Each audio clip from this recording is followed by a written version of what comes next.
So good evening, one and all. Good afternoon to those in the States. Karen, you are one of those people. Thank you for joining us from Michigan tonight. I don't know whether Tony Rossi is going to be in the house from Chicago as well. I see people piling on Twitter and on Periscope as well. It's Wednesday night. It's 9 p.m. here in the UK. The church bells have just been ringing outside my house. They're having a party tonight. I don't know what's going on over there.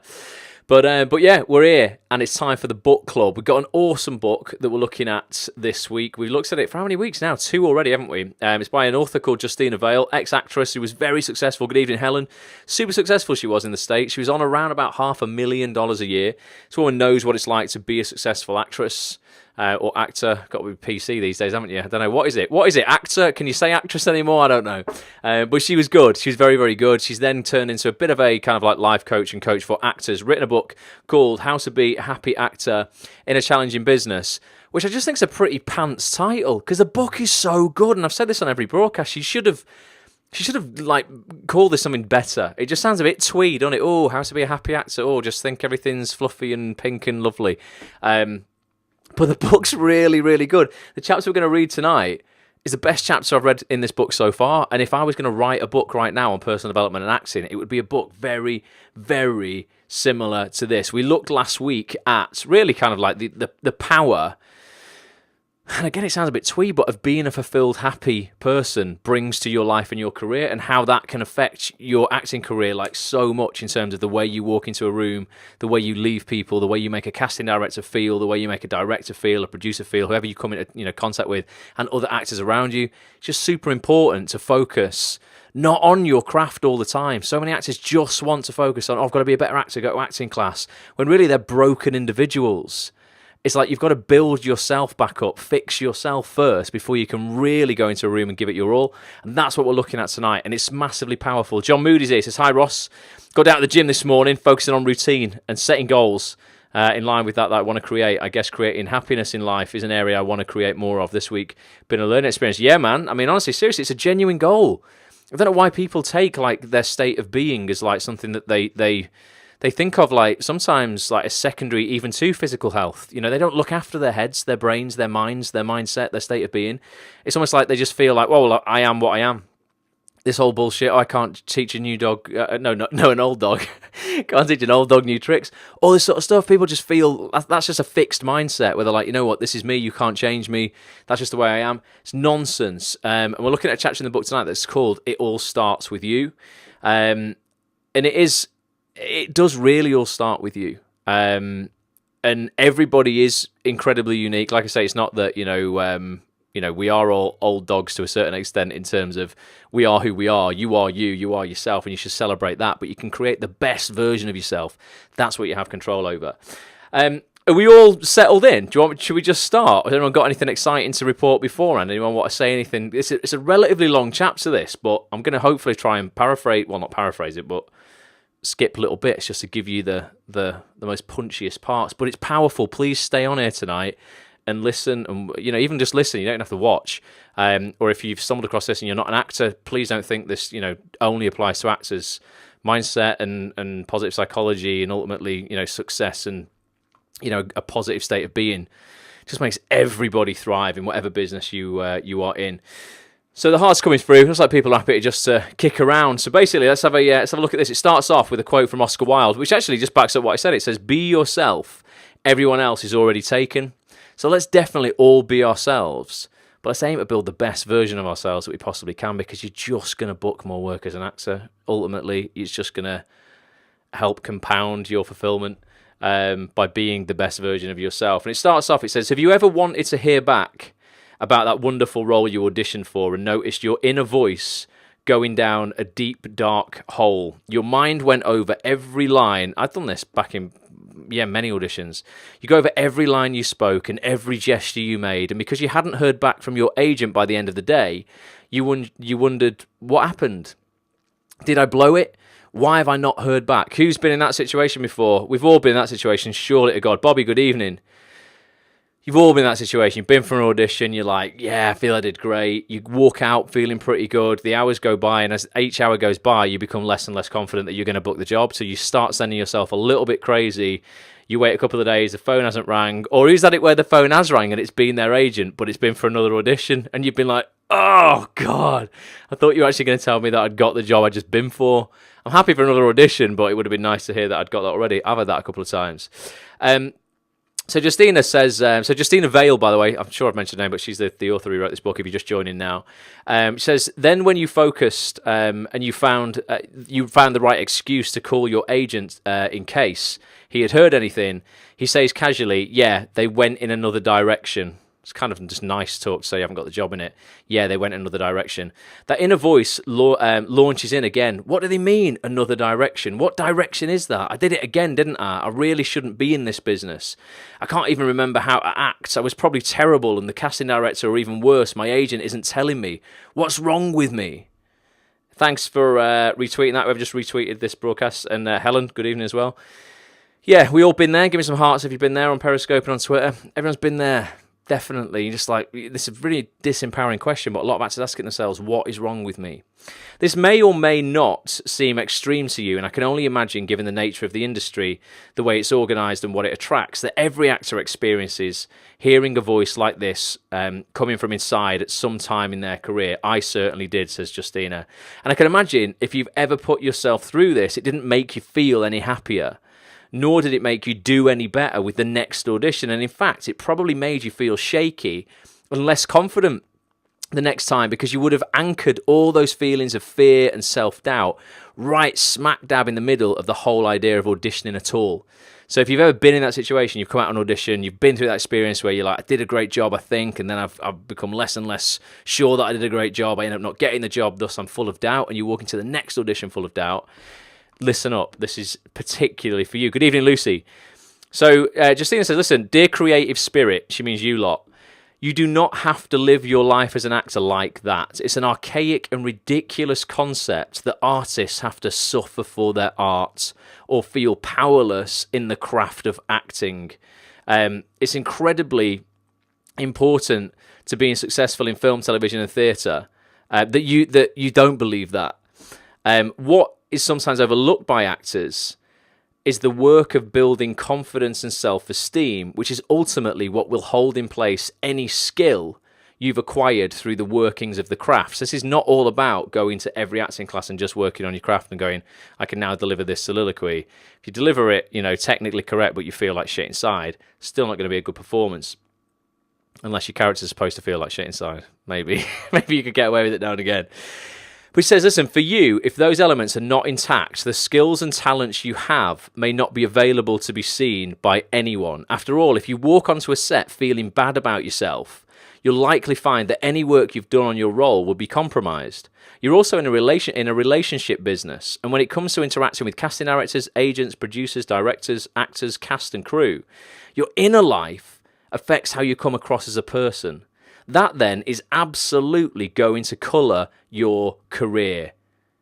Any industry professional will tell you that. And yet I still see people, I don't know, like not believing that. That's why I came up with the program, Bulletproof Actor. It's going to launch again in February, bulletproofactor.com. Go check it out. But it's like something that people think is secondary. Oh, I will work on my craft first and I'll work on myself second. I'll neglect my health. I'll neglect the gym. I'll neglect my physicality. I'll certainly neglect my mental health and well-being. But as long as I'm, reading plays and going to acting classes, I'll be fine. And you won't. It all starts with you. Like everything. It's like you are the foundation to put the craft on top of. And if the foundation is sinking and is dodgy, then the whole thing collapses. I just want people to really buy into that. Good evening, Gary, on Facebook. There are people in the industry who believe you have to be crazy to work in a crazy business. I believe it serves a greater purpose to be as healthy, grounded, and sane as you can be so you can flourish in a business that might seem crazy at times. And that again sums it up for me. It's massively powerful. Lots of people feel, but it's okay. You've got to be wacky and weird and crazy and mental. Well, to a certain extent, if you've got incredible people around you to kind of pick you up, and there's some people right at the top of the game right now who are like that, who are desperately unhappy, but actually because it's a business, have a lot of people around them who can see that they can drag them through that. And these people that I'm thinking of are still going to end up very, very miserable at the end of it, but they're being used right now ultimately as a cash cow to earn money and to get ratings.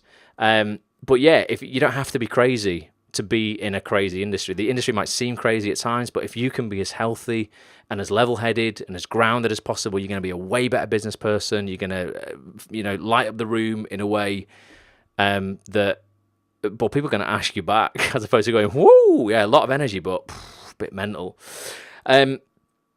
If you're not, you take the risk of being swallowed whole by the uncertainty, rejection, and fear within this industry. As it is, being an artist takes tremendous courage, and to give yourself as many resources and advantages as possible seems only fair to you and to those who love you as you travel the road of creativity and service. I'm missing all these comments in here, guys. I'm sorry about this. I was getting on a bit of a high horse there, but yeah, if you've got any super important comments, write them again, and I'll try and catch them.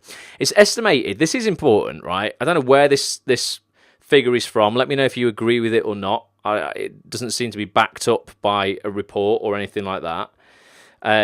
When he says if you can keep your head when all around you are losing theirs and blaming it on you, and then there's a second part to that quote, isn't there? But yeah, it's true. It's estimated that 85% of people feel they have low self-esteem. 85% is estimated of people have low self-esteem and a lack of confidence. And this means that a huge majority of people are walking around our planet not feeling good about themselves. That's something to consider. It's not surprising, therefore, that so many people are unhappy. We tend to feel happier when we feel good about who we are, though. Human happiness is determined in great part by the quality of our relationships, and ultimately the relationship you have with yourself determines the relationships you have with others. So do you believe that 85%? Is that what you're experiencing in your own interactions with people? Do you find most people you meet are miserable? I mean, I do, honestly. I said this, I got a bit of flack, didn't I, off a viewer last week when I said that, I do see a lot of people focusing on the struggle and whining about stuff that isn't important last week. And she was like, oh, that's naive. I don't think it is. Like, genuinely, I think so many. I'm going to play you something. Please stay on this broadcast. At the very end, I'm going to play you something that if this doesn't give you a kick up the arse to stop complaining about dumb stuff, nothing will. What I'm going to play you at the end of this. Karen says, yeah. So Karen, is that what you're experiencing? Anyone else on Twitter or Periscope? Do you really believe 85% of people have low self-esteem and low confidence? Yes, most definitely. I see majority are depressed and miserable, says Fanny. It's really interesting, isn't it? I've said this before. I don't know if we've always been like this. I think we probably have as a society, but today we're having the conversations about it that were just so taboo years and years and years ago. So, I don't think it's anything new. I just think we're more and more aware of this. But let's have a look. So Justina says, look, if you have a fulfilling and peaceful relationship with your own being, you will have fulfilling and peaceful relationships with others. The happier you are within yourself, the happier your relationships will be, and the happier you'll be in turn. Confidence, this is my bag, this is all I kind of like focus on. Confidence is part of this whole equation. If you think about your own sense of self-confidence, you'll probably be able to identify your own special brand of it. You'll be able to think of at least one time, if not a few, when you felt particularly confident, whether it was when you were acting or doing something entirely different, and you'll be able to remember in your body what that confidence feels like. Confidence is not arrogance. It's never cocky or boastful. It's an attitude of quiet knowing concerning your value and the value of others. It's also an honest knowing of what you're good at. And when you learn to focus on what you have real talent for, whether it's cooking, adding numbers, or listening compassionately to people, you deepen your ability in that area. Confidence means you don't need to convince others or have others tell you that you have a talent. You just enjoy what it is that you can do. And you enjoy it so much that being good at it is not the important part. Serving good is. Obviously, when you can serve other people with that talent, whatever it is. That's real confidence. When have people felt that? Anyone really felt that? Gary says, this is on a Blue Monday week, but I think as creators, it's hard to stay positive all the time. Definitely is, Gary. It is hard just for human beings to stay positive all the time. This is the thing. It's not saying that, there's a magical 15% of people out there who have high confidence and high self-esteem by accident. I don't believe that for a case at all. I just believe the 15% who are happy, who aren't part of the 85% are miserable, are aware and are conscious and actually practice daily to get themselves out of that 85%. I don't believe anybody's born. Even you could be born with the biggest wealth in the world, everything you could possibly need and want, and you can absolutely still be miserable. Just, there's so much evidence of that around. Equally, though, there's a lot of evidence that there's a lot of people we don't hear of who are very, very wealthy and successful and are very happy as well. The news will only report to you, I guess, to make the 85% feel better. Look at this star. He had it all. Adoration, films, movies, millions of dollars, and he still ended up trying to take his own life or whatever. People will always report on stuff like that because the masses are interested in it. They won't say, look at this guy. He's made it. He's got millions of dollars. He's got this great house and this beautiful family, and he loves everyone. And he's really, really happy. It doesn't make good news story, does it? But I promise you there's a lot of people out there probably in that situation. We just hear about the bad stuff. Being blissful takes daily practice. Look at Buddhist monks. It's a lifetime's work. Yeah, I don't think you have to dedicate your whole life like a Buddhist to live within that 15%. There's going to be days where you might drop in at that 85 as well. But I think on a whole, if you can have more good days than bad, then you're doing well. And it just takes practice. It just takes a lot of everything we talk about on these broadcasts. It just takes implementing that daily, consciously in your life. So let's have a look at this confidence again. So you can basically, real confidence is when you can serve other people with it. That's when it's going to make you feel the best. That's like the highest level of state of being, really, is contribution to others. So when that happens and you trust your abilities and your worth, you find you walk into any room giving others the opportunity to have confidence in you too.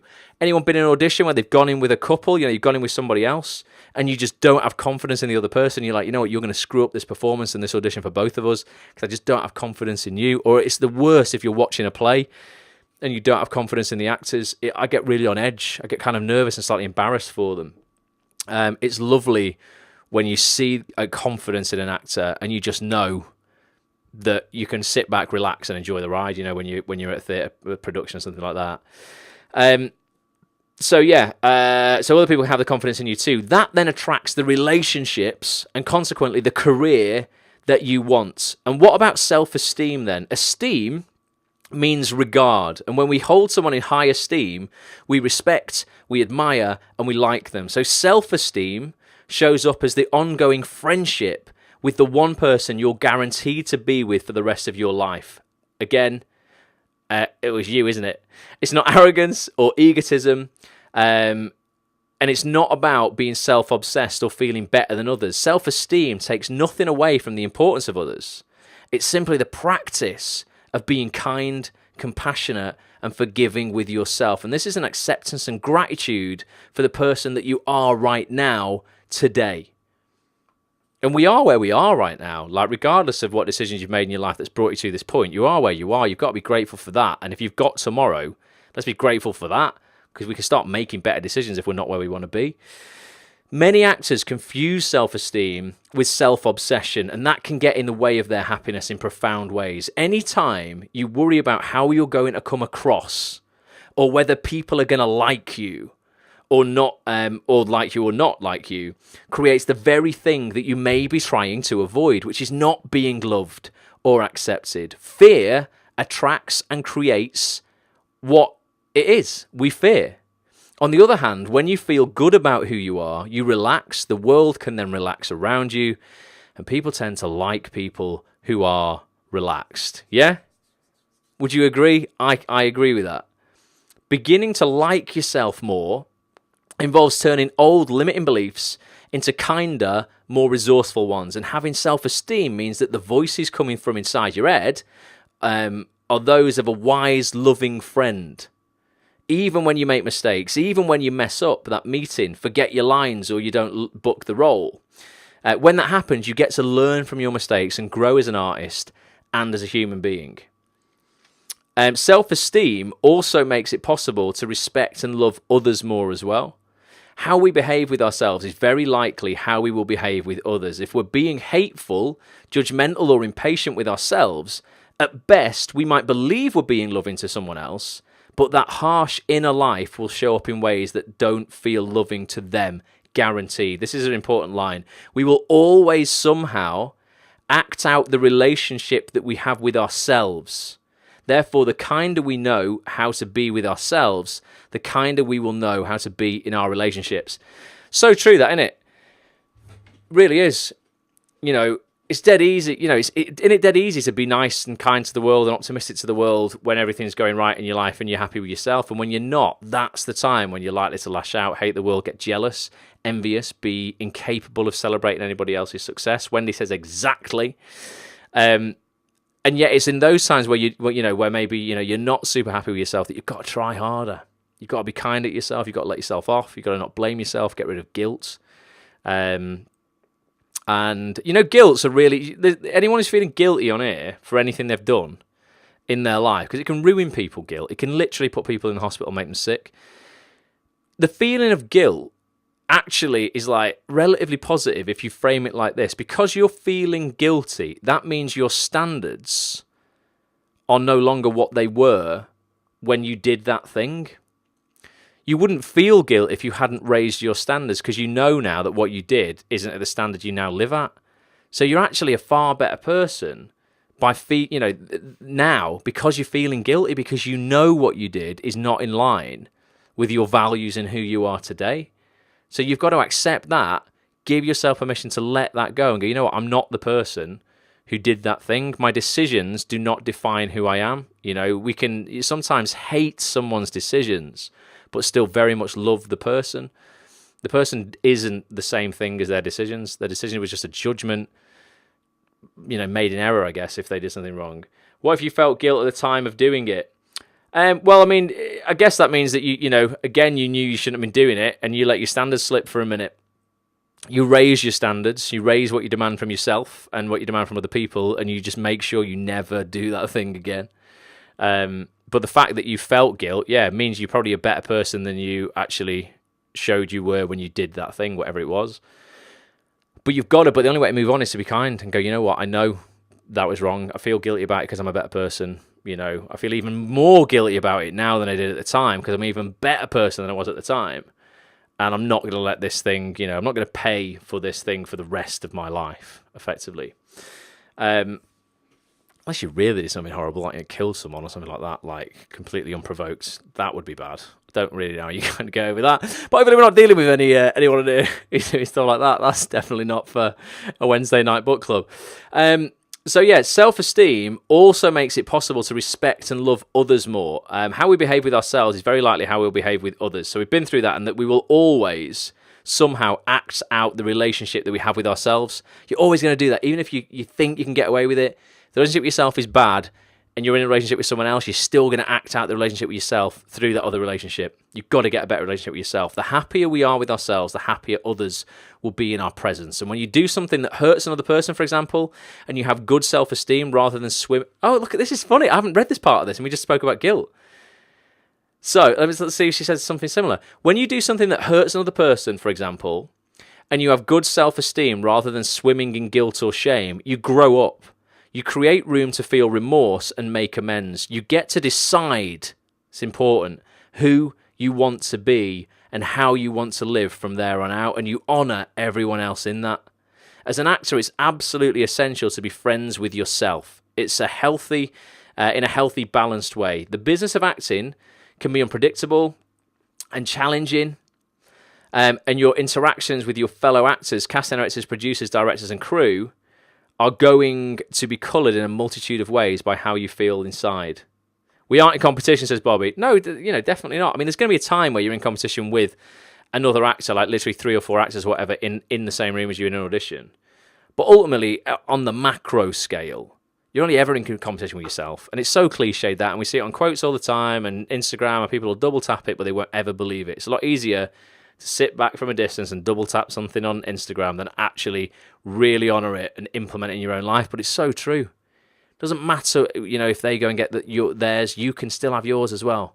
There might only be one role in that production, but how many productions are there going to be for the rest of your life? So many more. Don't get hung up on just one. Let's have a look. Where are we up to here? When you're kind and loving with yourself, you're naturally more confident and relaxed. And that gives the people casting the roles a feeling of peace and confidence that you can do the job. It's far more important to most casting directors, producers, and directors that an actor is in his or her own skin and has a sense of something positive inside themselves above and beyond any clever acting skill that they might display.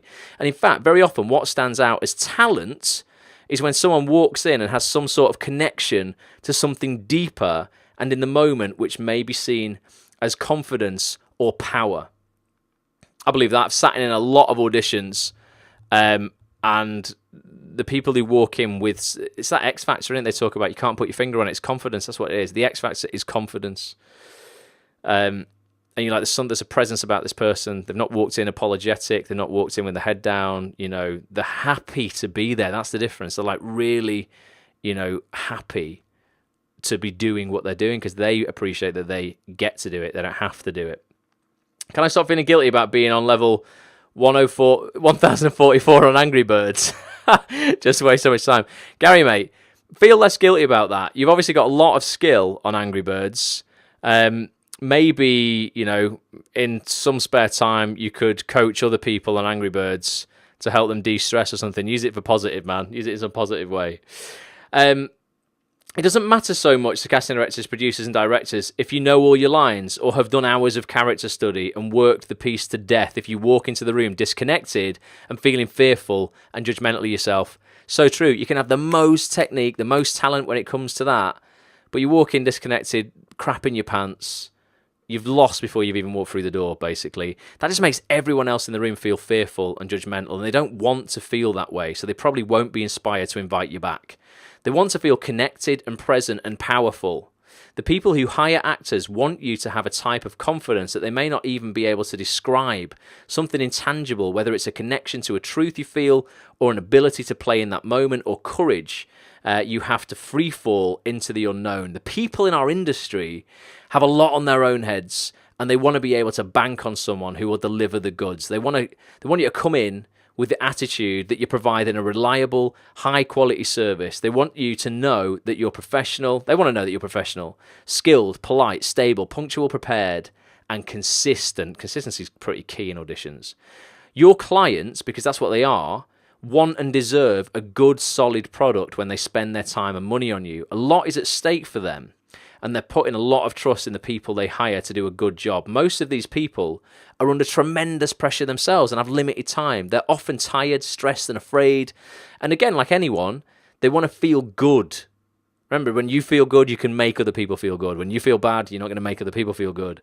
What makes that possible is being able to trust that you will deliver. Then you can relax, enjoy, and focus on doing your job. To get to a place where these people will feel that way about you, you must not only treat your job responsibly and professionally, you owe it to yourself, as well as to your clients, to take care of the product you provide with the greatest of care. That product is you, and you're not just a human being. You're not just... Wait a minute, I've skipped a bit. And you're not just the human being walking around waiting to hear back from your agent or working on your lines or dreaming of the next step in your fabulous adventure. You're a magnificent and eternal spirit who happens to be taking a human journey towards remembering about love. And then it goes, love, I hear you say. Yeah, deep, sustainable happiness is an inside job. And to get to the bones of it, the source of that happiness is love. I guess, innit? It's true, innit, really? Got to love yourself. Again, it's cliched as hell, but if you don't, nobody else will.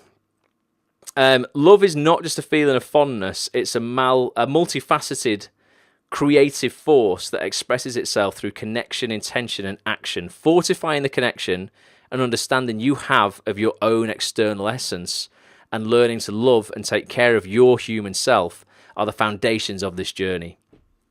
The world we live in today, more than ever, needs and wants leaders, artists and teachers who are connected to their deepest essence, strong in who they are and focused on creating good.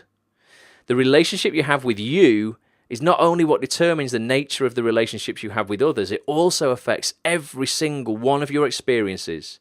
Your reality is infused with how you feel about yourself and what you believe about your worth. And this in turn shapes the experiences you have with your finances, your career, your body, your health, your creative energy, your life. And that's the end of that little chapter. So I guess it's actually, I said it's quite long, wasn't it? But it's not that, when I read that quite quickly.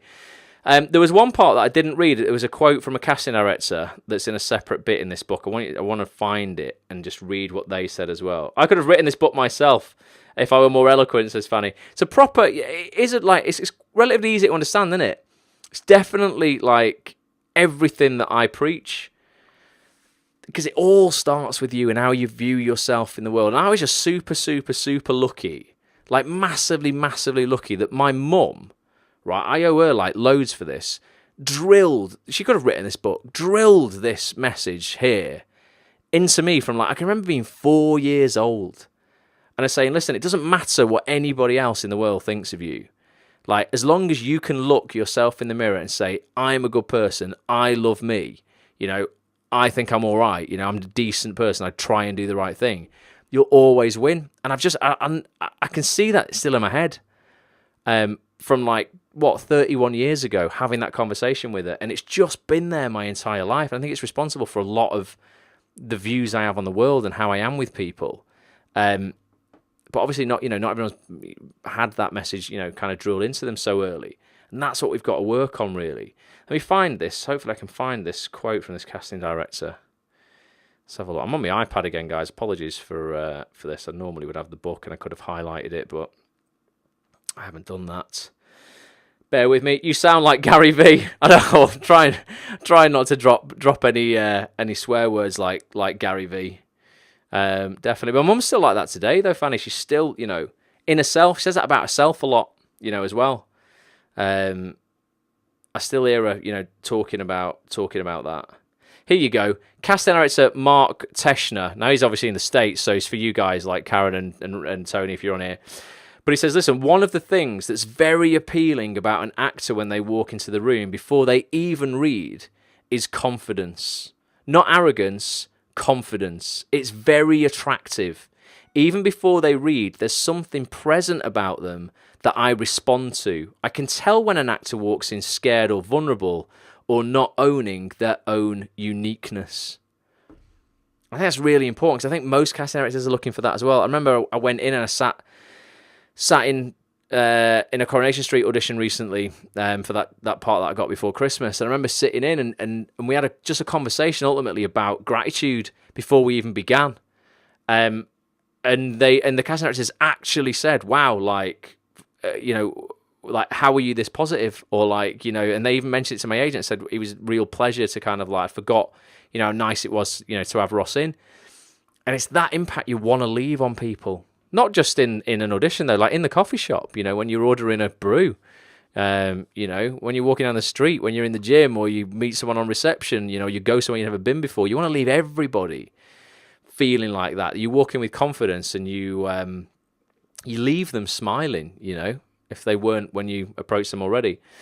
So it's powerful. I mean, what we're going to do next week, we're going to look at, this will be the last time we're going to look at this book, and we're going to look at a few techniques, I guess, to develop that better relationship with yourself. But for now, just have a think about what your relationship is with you, how you do view yourself, whether the relationship you have with yourself is showing up in relationships you have with other people. Because it will be. I mean, it absolutely will be to a certain extent, depending on how extreme that relationship with yourself is. Who thinks they've got a really good relationship with themselves and is is able to, I don't know, not care so much about what other people think of them because you're good. You're like, it's fine. I always think my intent is always pure with everything I do, and not everyone's going to like everything that I do because it's impossible. Some people will hate me. Some people will be watching this now thinking, he's a bit of a knobhead. And that's fine. It's absolutely fine because my intent on coming on here at 9 p.m. on a Wednesday night, for everyone listening on the audio experience, the reason I've uploaded this to iTunes and you can watch it on YouTube is that I'm trying to be a force for good. I'm getting better at it, says Dawn. I've got a good relationship with myself as long as I'm by myself, says Fanny. So what happens when you're not by yourself then? And why? And does your relationship dip with yourself then? Or how is it affected when you're with other people? Are you that person? That's their problem, says Wendy. Thanks, Wendy. Are you that person the book mentions where it says actually you end up creating the thing you don't want to create when you actually, you really care about how other people are going to see you, what people will think of this performance. You do, like we said on the last broadcast, Fanny, you always preempt anything you post online with, "Hi guys, I'm sorry I'm even posting this. This is probably rubbish. This isn't for me. I'm not as good as someone else at this, but have a little watch." You shouldn't do that. Because you do end up creating then the thing that you don't want to create. People are going into watching that piece expecting it to be bad, or even worse, people think, "Oh, sack it, I'm not going to watch it. Then it must be shit." So you've actually created a thing you really didn't want to create because people go, "Oh, I'm not bothered about that." So and it comes across negative as well. People don't like the negativity. Just don't apologise, ultimately. Wendy says she's completely the opposite. Wendy is the opposite. Wendy turns up to the acts on this meetups, basically, completely unapologetically, with like either chocolate cookies, mulled wine, or whatever. Bounds in, just goes, "Here you go, like it or lump it." That's what I think I do, says Fanny. Just, well, you're aware of it, so you can do something about it. That's, it's nothing to be worried about. You do it, just change your behaviour. On that thing, and you'll get a better result. I'm sure you will. John says, "I'm learning to stop worrying from what others think. It's certainly getting better." It's just at no point ever practical. It doesn't serve you at any point to worry about what other people are going to think. All it does is drain. Fanny's laughing at me saying, "Just change your behaviour." That's it, though, isn't it? It's the key, isn't it? Really. You can make it a big thing and go, "Oh, how can I ever get out of this?" Or is this a really mystical, magical thing that's like I can't help? It's not really. It's just some behaviour that you just want to condition out yourself. I'm controlled and orderly at all meetups. You're not, Steve, at all. But you are quite funny sometimes. Sometimes, like 1 out of 10 times. I'm joking. But yeah. You're going to lose the minute you really worry about what people think. And I had a conversation at the last meetup with quite a few people. We had a really good turnout, actually. We had like 30 people there. And some people were really bothered about throwing their hat into the arena, particularly in the online world, and distributing their content for fear of what people they don't even know might think of them. And that's even worse. I can understand how people would worry about maybe what their parents might think of them if their parents didn't want them to get into the creative industry and they wanted to be like a lawyer or a doctor or something. And you're like, "Right, sack it, I'm going to be an actor." There's certain cultures who don't like, might not like that route for their kids as well. I can understand how, they would feel like maybe worried about what their immediate closest family would think or their friends. But if you're going to worry about what, I've said this before, like, I don't know, let's just make a name, like ActorBoy635 on Twitter is going to think about your show reel or about the tweet that you make to someone in the industry.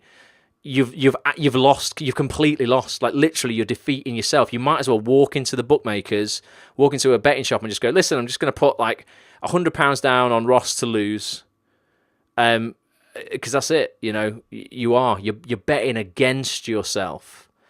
You've got to develop that self-esteem and that confidence within yourself so you will actually bet on yourself. You'd walk in that bookies and go, "I'm going to put £1,000 down on Ross to win." Or obviously, if your name's Wendy, don't say Ross. I mean, you can always bet on me to win. I'll try and win for you, Wendy. But bet on yourself. You've got to bet on yourself. And worrying about what other people think. As long as you know that like I said before, your intention is pure. You know that.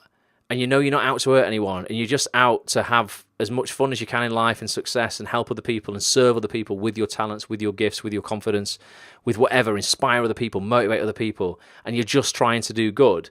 You can never worry about what other people think of you. And I've felt it, I must admit, I've absolutely felt it when I've been bringing different things out online. I felt it when I first started Acts on This Off. I was like, people are going to think I'm a con man. People are going to think I'm out to take actors' money. So I make quite a big deal of the charity aspect of Acts on This because it's not for that at all. It genuinely is a force for good. I hope all you guys can see that. When I launched Bulletproof Actor, the mindset program, definitely had that feeling. Again, what are people going to think of this? Some people even told me that people in the industry wouldn't like it because they would think I was empowering the wrong people in the industry who didn't need to be empowered. Funnily enough, those same people who told me that were promoting Bulletproof Actor the year after, so I'm glad I didn't listen to that. You've just got to believe in yourself and go, "You know what? I know why I'm doing this. I'm doing it for good. I'm just going to see what happens. And you will make mistakes, and you will lose. Every day you're going to lose little bits here and there, or you're going to lose battles all the time. But as long as you're winning on the bigger level, I love how you power through, Ross, regardless. Yeah, honestly, I had one conversation in particular. I won't tell you who it was with, but it was with quite a prominent name in the industry who backed up those concerns that people had about going, oh, you're going to be seen as empowering the wrong people. I'm like, who's anyone on this planet to tell me that there's human beings on this planet who don't deserve empowering? And I mean, obviously, I don't mean bad people. I'm not going to empower terrorists, But if there's people who just need a bit of a boost of self-confidence and self-esteem, and they want to live a better life so they can serve other people better, then who's anyone to go, no, you don't deserve to be empowered? I think that's really selfish way to look at things. So I wasn't going to listen to that. And I'm really glad I didn't. And the people who had those concerns, like I say, the year after, when I launched the program again, I only launch it once a year, were promoting it for me. We're sending tweets out about how good it was. We're promoting testimonial videos and all kinds of things, because they realised that actually the limiting beliefs they had around it were never their beliefs in the first place anyway. They'd been pushed onto them by people in their lives. So you've really got to be headstrong and just, develop empowering beliefs about, yourself. And we know that amazing quote, Confucius, I think it was, isn't it? The man who says he can and the man who says he can't are both generally right. Again, it's cliched as hell, but it's so true. If you believe you can't do it, or you believe you shouldn't do it, then you won't. If you believe you in fact, not even should, you must do it, and that you can do it, then you will.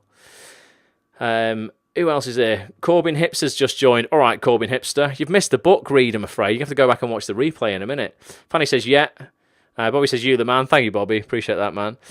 So yeah, it's just something to think about anyway, just something to ponder for this week about the relationship you've got with yourself. If you could give yourself a marks out of 10 for the relationship you have with yourself, 10 being like you love yourself, not in an arrogant way, not in like, I think I'm the best, I'm the dog's bollocks, and I'm all better than everyone else. It's not about that.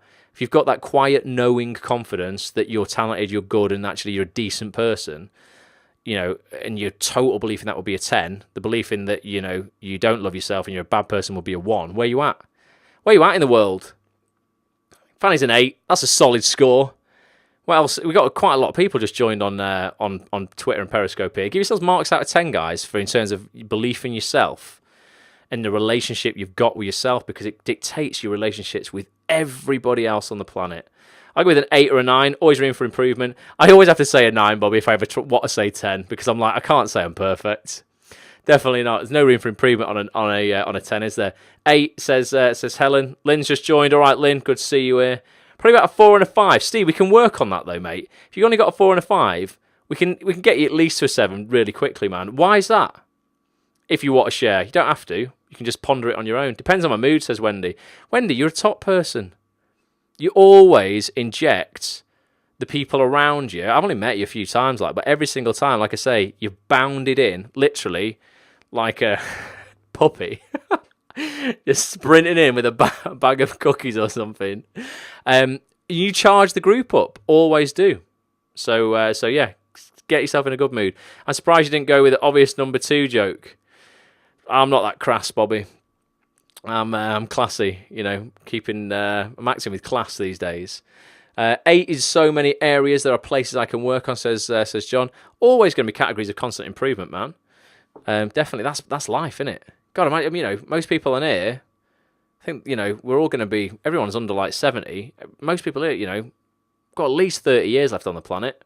Plenty of time for improvement there. A lot of people in here are going to have, bloody hell, 60 years left on the planet. Shed loads of time. Lots of time on the clock. That's why you shouldn't beat yourself up about not landing a role today, because, man, if you're going to be in this game for another 30 years, another 60 years, just don't worry about it. Like, your time will come. If you've got something to offer and you can deploy hard work and patience, your time will come. I don't have a good opinion of myself. I just don't care anymore. Laughing. I don't know if you're being serious, Steve, because you're laughing and then you're putting a thumbs up. I think you do have confidence because you put yourself out there a lot. You do a lot of films, a lot of acting. I think if you didn't feel good about yourself, you wouldn't put yourself in front of a camera. Yeah, I think he's just being the Joker again. But we'll talk about it at the Acts on This meetup. I want to play you this thing now, guys. This is really important. Well, I actually want to mention one thing before we go, actually, and then I'll play you this thing. I'm doing a talk at Surviving Actors on mindset and some of the core principles from Bulletproof Actor, Unstoppable Confidence, Infinite Success, the mindset coaching program that I bring out just once a year. It's a high-performance, science-backed positive psychology program specifically tailored for actors. It's really developed to give you this confidence and to break down all of the limiting beliefs you have in your life, and they've been formed over your entire existence. They start forming as kids. We're told things at school that stay with us for the rest of our lives. People can't break through that. They're told that they're thick. They can't do this. They can't do that.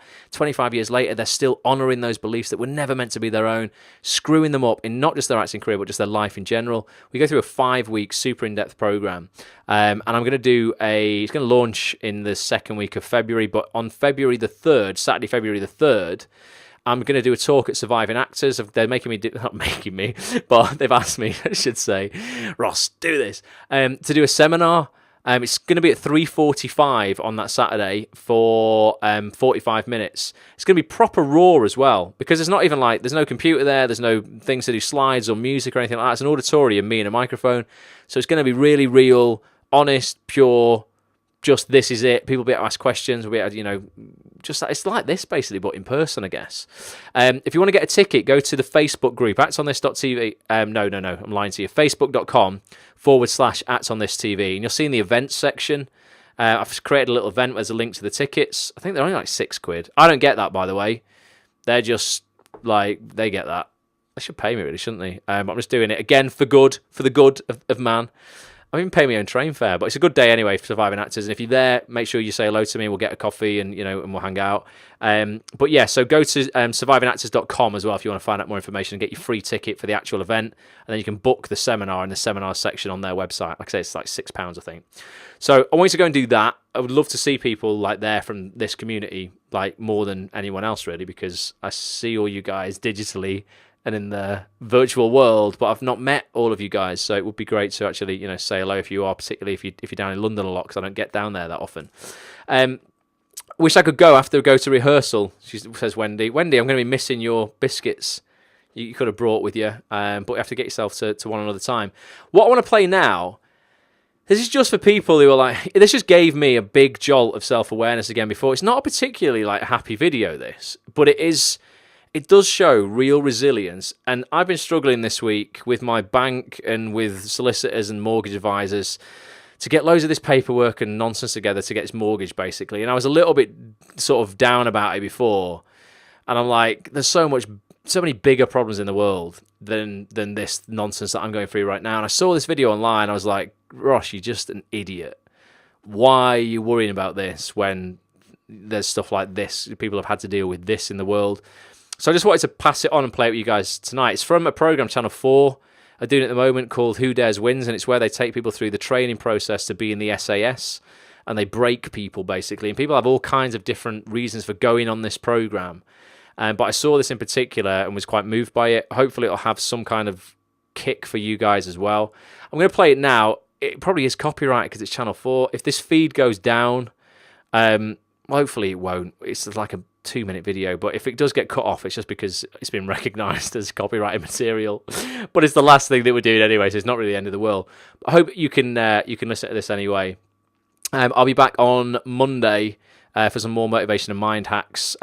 Please come and join the Facebook group if you're not in there already, facebook.com/groups/actsonthistv. Join the main website, actsonthis.tv. I've got so many new features on there already that I've done this year. Loads are coming up with big casting directors, writers, producers, actors. I've got David Harewood coming on for an interview. You'll know him as Estes out of Homeland. He's also in Supergirl at the moment and Black Lightning for DC. He's over in America at the moment. Some big names coming on this year. So actsonthis.tv, going to hear basically them open their minds up about how they've had the success that they've had so that you can replicate that as well. But listen to this video. Hope you enjoy it. And Annabelle's here. All right, Annabelle. Just caught the end. She says, we'll watch properly tomorrow. Well, there you go. Well, just have a look at this, Annabelle, before you go. Thank you so much, guys. I'll catch you very, very soon, all right? Bye for now.